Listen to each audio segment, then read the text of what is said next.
সত্যিটা কি জানো তো? আমাদের সভ্যতা কোনোদিনই স্থির ছিল না।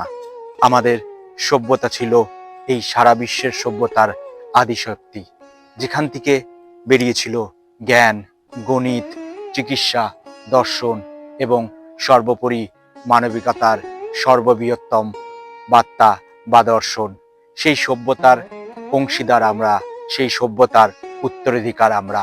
তাই আমাদের সভ্যতা না তো ছিল কোনোদিন ছোট, আর না তো ছিল কোনোদিন স্থির।